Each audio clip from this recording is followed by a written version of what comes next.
Элеман Нурболот уулу. Интервью алганы бартабыз. Жанды койбой койдуңар комментарийде. Элемандан интервью ал, Элемандан интервью ал. Мына Элеман. Assalomu alaykum da. Так, тети көлөкөгө жетип алалы, Элеман, Отуралы, шашпай.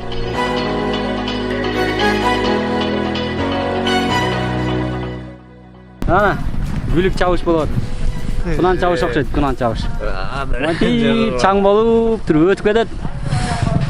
Бирок чаң болуп бүттүк коем. Чүй облусунун курама командасынын чабуулчусу 11 номердагы Элеман Нурболот уулу. Буга чейин Рассвет командасында клубтук деңгээлде ошол жакта оюн көрсөтөт. Билесиз болушуңуздар керек. Эмесе Элемандын өзү менен да таанышалы. Элеман, саламатсызбы? Assalomu alaykum. Өзүңүз тууралуу айтып коңуз. Ким болосуз? Каяктан болосуз? Биринчиден assalomu alaykum. Көкбөрү көрөрмандары, сүйөрмандары, спорт сүйүүчүлөрү. 1999-жылы төрөлгөн. Нурболот уулу Элеман. Ошо 2017-жылдан бери Рассвет командасында ойнойм. Рассветте 2017-ден бери. Ага чейинчи? Ага чейин айылда. Кайсы айылда? Сусамырда. Сусамырдын кайсы айылынан болосуз? Тунуктун айылынан. Ал жактан кайсы белгилүү улакчылар чыккан? Рустам Майкөкөсүн айылыбыз. Рустам Туналиевдин айылы. Кошун айылда. Өзүңүз негизи үйдө кандай? Мал кармайсызбы? Эмне кыласыз? Улакка кантип кызыгып калдыңыз? Бардык эле улакчылар билбейм, көбүнчө улакчылардын ата теги улакчы болуп, ошол артынан эле улакчы болуп. Мен деле чоң аталарым, атам улакчы болгон. Ошо Сусамырда эле ойночу. Ошол түрттүү болсо керек. Канча жаштан баштап ойноп баштадыңыз? 2017 болгондо. Ошо 2017-ге чейин баягы сиз анда профессионалдык деңгээлде Мурда гүлүк чаап, ат чаап жүрчүк айылда. чаап калдыңыз. Ушуларга окшоп эле. Могу кичинекей балдар чаап жүрбөйбү? Ушулардын бири сиз болчусуз да? Кийимдери да сарып кетти. Чаап калдыңыз. Байгелүү орундарга келдиңизби анда? Келгем. Кандай эле? Эми айылда ат чабыштарда чүйдө чаап калдым. Ат чаап. Жакшы эле орундарга илиндик. Биринчи, экинчи, үчүнчү. Бул чапканда мисалы могучу чапырашпайбы азыр? Булардын сыры эмнеде? Эмнеге маани бериш керек, эмнеге көңүл буруш керек дегендей? Аттын табынан болот го дейм, атты таап саяпкер ошон. Жок, саяпкер өзүнүн атын таптады, сизге берди, чап эми Элеман депчи. Эми аерде деле улуу байкелер болот, айтып турат, мындай кылып чап, жерден тартып, оозун тартып жибер, бул жерден кой бер. Ошол ал деле любой спорттун эмеси бар го дейм. Ар кандай жолдору. Ошондуктан сизден баягы күлүк чабуунун жолун сырын сурап аткандагым да. Кички кезде чаап калдык ал. Негизи канча килограммга чейин бала удобный ушуга отургузуп чаптырткангачы? Канчалык жеңил болсо ошончолук чаппайбы? Эми бүлүк аттар ага деле карабаса керек. Ошондойбу. Баланын салмагына делеби? Элеман, сизди могу Норус турниринин алдында кийин 9-майга келип баштадылар, быйылкы сезондо. Норузда эле Аравияда болуп калдыңарбы? 9-май турниринин алдында негизи эле Сары Өзөн командасына чабат болуп атып, акыркы учурда кайра Рассвет болуп кеттиңиз да. Эмне үчүн Сары Өзөн болуп алды? Кандайча Рассвет болуп кетти? Кичине келишпестиктер болуп кетти ошол. Бүгүн мына бияка келдиңер, таласка. Биринчи орунду алдыңар. Байкап көрсөм, жалаң эле баягы улуу же болбосо чаап жүргөн аты белгилүү улакчылар экен да, жаштардан сиз экенсиз да. Сиз ушу Чүй облусунун курамына чакырат деп күттүңүз беле? Мен айылда болчумун. Сусамырда. Анан кийин билген деле эмесмин. Мага телефон чалышып, ушундай тренировкага кел дешти. Тренировкага барып, ошол жерден даярданып барасың деп айтышты. Болжол менен качан баштадыңар? Бир 2 жумабы ушундай болуп калды. Чүй облусу чогулуп атабыз. Ойнойсуңбу? келесиңби деп сурашты да биринчи. Жок, ал жөнүндө. Жок, сиз баягы айылда жүргөндө телефон чалды деп атпайсызбы? Жок, көчмөндөр бияка баягы куралы күчтөнүп барып келели деп ошол. Анан ошондо командага кошулат экен деп сиз өзүңүздү баягы телефондон уккандан кийин кандай кабыл болдуңуз да? Күчтөнүп эле утуп жеңишке жетип келели деп келдик бул жака баарыбыз. Күчтөнүп ар бир райондон балдарды алып, күчтүү балдарды алыптыр жетекчи байкелерибиз. Ошо жакшы жеңишке жеттик. Сүйүнүп атабыз азыр. Мынакей, сборго бардыңыз, барганда көрдүңүз азыркы составды. Анан карап туруп биринчи эле ой кандай болду? Бул состав менен утпасак уят деп өзүңүз ошондой эле болду. Биринчи тренировка болду. Анан кийин жетекчи байкелер кирип, өздөрү курам түзүп чыгышты, көчмөндөргө бара турган. Анан ал жерден ал курамды көргөндөн кийин, жана сиз айткандай эле болду. Бул составдын баары ут келбесе уят деп байкелер. Аттарды да күчтөп беришти. Жакшы эле болду оюн. Кыскасы жетекчилер бүт өзү чечти. Атты команданы силер ойно деди, ойноп бердиңер. Ошондой. Бүгүн Ош командасы менен утуп алдыңар финалда. Бирок алдын ала эле билгенсиңер да, бул команда баягы ат жагынан кичине өксүгү бар экенин, команданын курамы дагы баягы шашылыш түзүлүп калган. Ошончо дагы кандай эмнени күттүңөр да бул командадан? Ал жакта деле тажрыйбалуу улакчылар бар, мисалы. Алдыңкы Кыргызстан мен деген улакчылары жүрөт ал жакта деле. Биз деле жакшы эле даярданып чыкканбыз.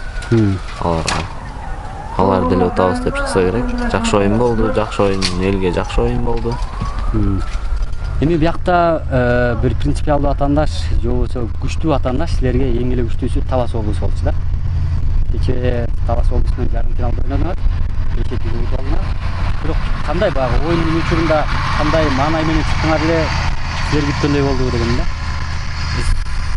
Биз күткөндөй болду. Жеңиш ар бир спортчу жеңем деп келет го, любой жака. Любой спортсмен жеңем деп тренировка кылып, алдын ала даярданып келет. Ошо бизге насип этип коюптур Кудай. Защитниктер дагы жакшы күчтүү болду биздики. Ошол дагы. Бирок мени кечээ таң калтырган жери силер жекеме-жекеден дагы Кубантай кечээ жакшы ойноп берип койду деп окшойт да. Ошо мисалы Кубантайга жалгыз Кубантайга жекеме-жекен жүктөп салыпсыңар да. Кээде 1-2 жолу сиз кирдиңиз, адашып калгансыз. Же ошондой бар беле? Бар болчу эми анда-санда. Жеңиш болмай кирип. Убакыт чөгүп турмайбы? Эми түшүп каласызбы негизи жекеме-жекеге? Айылдарда ойноп жүргөндө практика барбы? Урган аттар менен эметем, анан жаткырган ат менен билбейм, көп деле жаткырып көргөн эмесмин атты. Анан тобокелге салып чыктыңызбы? Кубантайга салып турганчы эле. Мен дагы таң калганым ошол болот да, командада силер жалгыз эле Кубантай анан жекеме-жекеге ошого эле артыпсыңар да, мисалы Таласта Геркулес менен Спартак, Ошто болсо Байтур менен мисалы Ого Моторду силер жалгыз эле Кубантайга мисалы анын жаракат алышын эске албапсыңар, же болбосо чарчашын да эске албапсыңар. Мындай ичара мындай эмес ойлонуп көрдүңөрбү? Эмне үчүн жалгыз Кубантай, башка дагы кеңешти алган жоксуңар?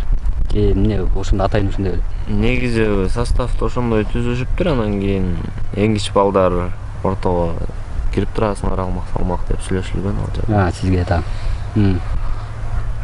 Ошо Аскат байке түшүп атты, мен түшүп аттым. Мынакей, сиз Каркыраны миндиңиз, бияка Капра, ага чейин дагы мына Максимус, Тайлонгду минип жүрдүңүз. Мындайча айтканда, сизди көбүнчө баягы Майрамбек Рысбековго окшоштуруп коет да, экөөңөр баягы аттандабайсыңар депчи. Анан баягы бул жерде сиз өзүңүздү мактаганды көп жакшы көрбөйт экенсиз, бирок ошо атты мингендин өзгөчөлүгү эмнеде? Көпбөрүдө эмнеге маани бериш керек деген суроо да. Эмне үчүн ошо силер атка минсеңер эле окшошуп кетет да. Бүгүн деле Капралды мурда миндиңиз беле? Мурда атым кичине кокустап калганда эң акырында Сары Өзөн менен тартып атып ошо атты миндип, 2 гол салгам ошо. Негизи ошо атты минип атканда эмнеге маани бериш керек? Чабуулчу. Эми аны оюнга аралашып кеткенден кийин билбейм, эме болбой калат да. Адам жеринде болуш керек экен да анда. Ошондой болот го дейм. Андан ары ошол аракет ишке ашырыш керек. Эми бул жактан көбүнчө аттардын тарбиясы Бөкөнбаев Рамзат байкенин жакшы жакшы ошол эметет да, тарбия кылат бизге. Тигиндей кылгыла, мындай кылгыла деп айтып турат. Кыргызстанда мисалы жаштардын арасынан сиз мисалы жакшы чыгып атат окшойсуз да. Жаш улакчылардын арасынанчы. Жаш улакчылардан дагы кимди белгилейт элеңиз бүгүнкү күндө мындай күчтүүлөрдөн? Мисалы биздин командада жаштар бар, Алы бар. Алы Назаров. Аматов Бекназар. Табышев Астаркул. Ариет жакшы күчтүү балдар ошолор. Ариет дагы кимдер бар эле? Силер негизи сезесиңерби? Кыргызстанда Таштемир бар. Жекшенов. Ар бирөө алдыга чыгайын дейт го дейм, бардыгы эле күчтүү. Көп күчтүүлөр. Жакшы. Келечек мына сен өзүң жашсың, бирок көпчүлүк жаштар дагы сенден үлгү алгысы келет экен да. Мен бүгүн программаны байкадым. Жаш балдар артынан сүрөткө чыгып алмай келип жүргөн. Эмне деген кеңешти берет элең алар мыкты улакчы болуш үчүн? Ал талыкпай мээнет кыла бериш керек. Көбүнчө эле ат минип эле ат үстүндө жүргөн ошого дейм. Ат. Улактын тренировкасы улак эле. Улак, ат минүү. Ык керек, шык керек го дейм мен ойлоймчу. Мынакей, көрмандар бүгүн комментарийде көп түз эфир алып атсам жазып атат. Сары Өзөн мына эми бирикти, күчтөндү депчи. Мындан ары Сары Өзөн ушундай жүрүш менен кете алат деп айта аласыңарбы? Же бул мындайча айтканда билбейм, бир текшерүү иретинде эле болгон эле бир эме болуп калдыбы? Таныштарың, досторуң деле айтканда намыстанасың. Улсак болот эле деп. Ошол күн бүгүн келди окшойт, жакшы. Мындан ары да ушундай болуп кетсе жакшы. Кудай буйрса. Эми келаткан жылы кандай эми? Рассветке эле чабасыңбы же кандай? Рассвет чыкса, рассветке чыгып. Рассветте кандай? Сен намыскабы же контракт менен аякта? Аякта намыслуу. Намыс эле. Жардам берет деле сага. Жардам берет. Кандай эми баягы үй бүлөлүк абал тууралуу бир сире айта кетпейсизби? Үй бүлөдө 4 тууганмын. Эжем бар. Андан кийин экинчи мен, анан кайра карындашым. Анан иним бар. Өзүңүз бойдоксуз. Качан үйлөнөйүн деген ой бар? Эми буюрса 1-2 жылдан кийин го. Шашпайт экенсиз. Келечек пландар кандай анда? Келечекте буюрса окууну бүтүп алсам, Каякта окуп атасыз? Политехте. Энергетик жагында. 3-курс. 3-курста барып келип окуйт экенсиз. Заочный. Быйыл заочный кылдым. Кечпей. Политехти бүтүп, анан кандай спецмен иштейин деп атасызбы? Же дипломду алып коюш керек болду дагы максат? Эми спецмен да иштейбиз, убакта да тартабыз, баарына жетиш керек да. Эмне үчүн энергетикти тандадыңыз? Барбы өнөрүңүз? Бир аз. 2 жолу токко тартылган дейсизби? Сары Өзөндүн көрөрмандарына жалпы эле кыргызстандыктарга кандай каалоо тилек бар, ошо менен жыйынтыктайм. Эми Кыргызстан көкбөрү көрөрмандарына ден соолук кааламакчымын. Көкбөрү көрөрмандары көбөйө берсин. Көкбөрүдө өнүгүп өсө берсин. Нурболот уулу Эламан, күтүлбөгөн суроолор көрдүңөр. Эламандан интервью алып Эламандын сүйлөгөнүн көрдүңөр, мындан көрө интервью албай эле ойнотуш керек. Ошондо көбүрөөк пайда болот да. Мындан ары эми дагы бир ачылып, чачылып, дагы башка бир күнү сүйлөп бересиз деп үмүт артабыз. Буйруса. Акырындап эми сиз улакка жаңырбашкандай эле интервьюларды эле жаңы болгондуктан көрөрмандарды сүйлөө менен алып коюш керек. Жок, кыскасы Эламан менен тааныштыңар деп ойлойбуз. Кайрадан күтүлбөгөн суроолордон жолукканча саламатта болуңуз.